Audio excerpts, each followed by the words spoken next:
Mental PSG memang gila. Di awal-awal PSG memang kesulitan karena Tottenham tampil dengan gaya baru. Thomas Frank, pelatih baru Tottenham, memberikan sentuhan yang segar dan membuat Tottenham tampil dengan penuh percaya diri. Tottenham tentunya belajar dari Chelsea kemarin. Untuk menumbangkan PSG yang pressingnya mematikan, lebih baik mempressing duluan.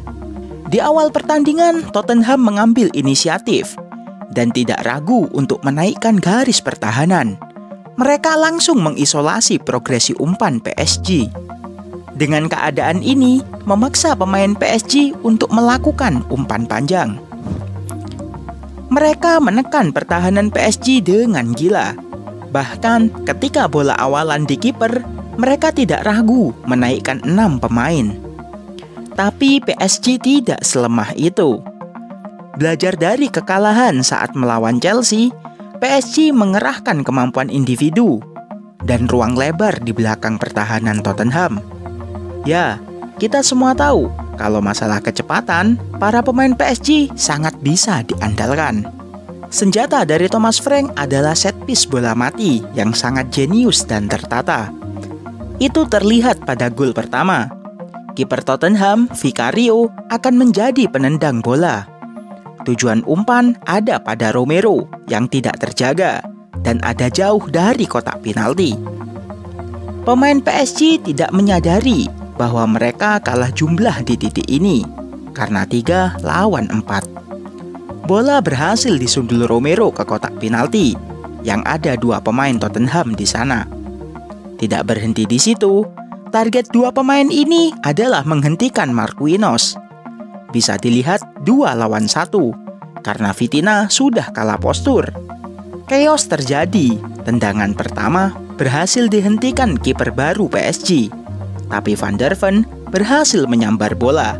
Kedudukan menjadi 1-0. Pada gol kedua juga demikian. Penendang sudah menargetkan Romero yang harus di depan zona kiper. Dia ada di tengah dan dijaga oleh Nuno Mendes.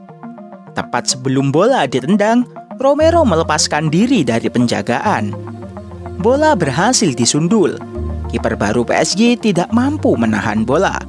Dan boom, kedudukan menjadi 2-0. Luis Enrique menyadari trio Doué, Vitinha, Emery berhasil dimatikan Tottenham. Dia memasukkan Fabian Ruiz yang lebih menyerang. Barcola yang sudah habis tenaganya digantikan oleh super sub Lee Kang-in. Hasilnya, PSG kembali mendominasi dan Vitinha kembali menari. Di sini kita bisa melihat kemampuan Fabian Ruiz yang mampu menemukan ruang kosong ketika Tottenham melakukan pertahanan yang dalam. Hakimi yang menyadari itu mengirimkan umpan. Satu gerakan dari Fabian Ruiz membuat celah yang sangat lebar. Dembele tidak masuk ke dalam. Dia mengisi celah kosong yang cukup lebar. Fabian Ruiz mengumpan pada Dembele. Sayang, syutingnya masih terkena blok. PSG bermain dominan, memaksa Tottenham bermain low block pertahanan kompak. Di sini Tottenham harusnya menyadari kalau PSG sangat ahli mengacak-ngacak pertahanan rendah. Contohnya saat melawan Inter Milan di final UCL kemarin. Ketika crossing Dembele berhasil diblok, pemain PSG hanya 2 yang berada di tengah kotak penalti. Sedangkan sisanya berada di tepi dan luar kotak penalti. Bola rebound jatuh di kaki Vitinha dan langsung menarik 3 pemain Tottenham untuk menutup. Seolah mau menendang bola, tapi dia mengumpan ke Lee Kang-in yang dalam keadaan bebas. Syuting kerasnya menghujam sisi kiri gawang Vicario. Boom, keadaan menjadi 2-1. PSG yang mendapatkan momentum menekan lebih gila lagi, membuat Tottenham tidak ada pilihan selain bermain low block untuk menjaga keunggulan. Seperti yang dibilang tadi, PSG sangat jago bermain di ruang sempit untuk membongkar low block.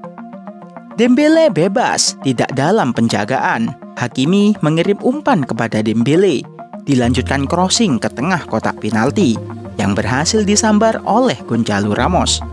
Boom, kedudukan imbang 2-2. Laga berlanjut ke adu penalti. Van der Ven, Mathys Tel gagal sebagai eksekutor Tottenham. Sedangkan di pihak PSG hanya Vitinha.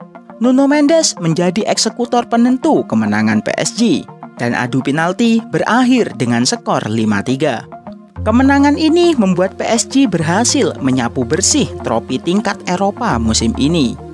Dan Dembele tampil luar biasa. Dia menjadi man of the match. Melihat penampilannya tadi malam, saya sangat menjagokan dia memenangkan Ballon d'Or 2025.